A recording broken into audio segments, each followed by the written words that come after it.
Assalamualaikum warahmatullahi wabarakatuh. Perkenalkan, nama saya Syifa Istana Salam dengan NIM 12120700108 dari Pendidikan Fisika semester 2 kelas C. Di sini saya akan mereview perkuliahan Ilmu Fikih pertemuan keempat dengan judul yaitu Ijma sebagai sumber hukum Islam yang ketiga.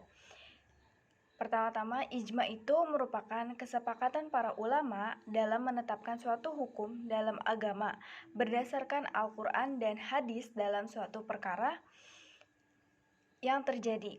Ijma itu merupakan keputusan bersama yang dilakukan secara ijtihad untuk kemudian dirundingkan dan disepakati. Hasil dari ijma itu merupakan fatwa. Ijma dibagi menjadi dua, yaitu ijma syukuti dan ijma syahri.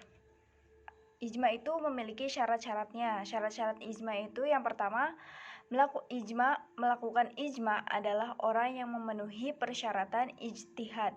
Yang kedua, kesepakatan itu muncul dari mujtahid yang bersifat adil. Dan yang ketiga itu, mujtahid yang terlibat ialah yang berusaha menghindarkan diri dari ucapan atau dari perbuatan bid'ah. Dalam ijma juga terdapat rukun-rukun. Rukun ijma itu terbagi menjadi 4. Yang pertama yaitu yang terlibat dalam pembahasan hukum syara melalui ijma adalah seluruh mujtahid. Yang kedua, mujtahid yang terlibat dalam pembahasan hukum adalah seluruh mujtahid yang pada masa tersebut dari berbagai belahan dunia Islam.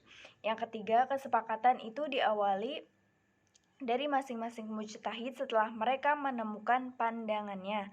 Dan yang terakhir yaitu hukum yang disepakati itu adalah hukum syara yang bersifat aktual dan tidak ada hukumnya dalam Al-Quran ataupun dalam hadis Rasulullah Shallallahu Alaihi Wasallam.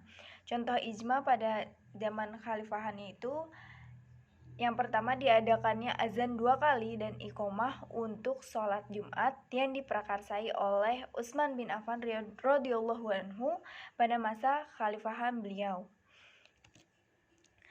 Dalam ijma itu dibagi menjadi 2. Ada yang mengatakan secara langsung bahwa dia sepakat atas keputusan ijma tersebut dan ada pula yang diam. Tetapi diamnya itu merupakan kesepakatan juga atas ijma tersebut. Tetapi untuk diamnya ini masih ada pertentangan antara sepakat atau tidak, memang tidak berani untuk menentang ijma tersebut.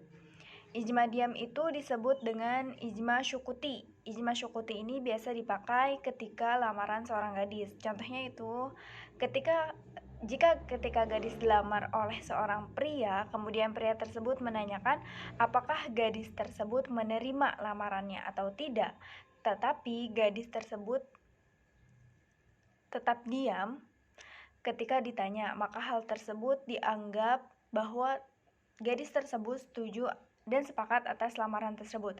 Tetapi lain hal dengan janda. Jika seorang janda tersebut dilamar dan janda tersebut diam ketika ditanya, maka hal itu tidak boleh dilanjutkan. Dalam ijma itu ada yang disebut dengan ijma sahabi dan ijma saja. Ijma sahabi ini merupakan kesepakatan yang dibawa oleh para sahabat Nabi. Sementara ijma saja ini bisa disepakati oleh siapapun, baik tabi'in, imam mazhab, dan juga para ulama. Kedudukan ijma sebagai hukum Islam yang ketiga ini hanya dipakai oleh mazhab Syafi'i.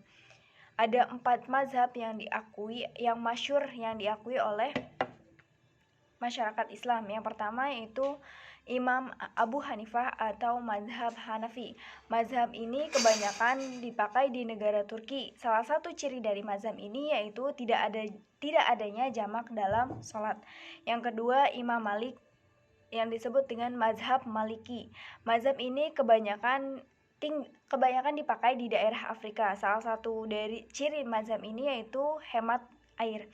Dan yang ketiga yaitu Imam Syafi'i atau disebut dengan mazhab Syafi'iyah. Mazhab ini kebanyakan dipakai di daerah Asia, terutama di Indonesia, Malaysia, Brunei Darussalam, dan Singapura. Dan yang terakhir yaitu ada Imam Ahmad bin Hambal atau mazhab Hambali. Mazhab ini kebanyakan dipakai di daerah Jazirah Arab Saudi.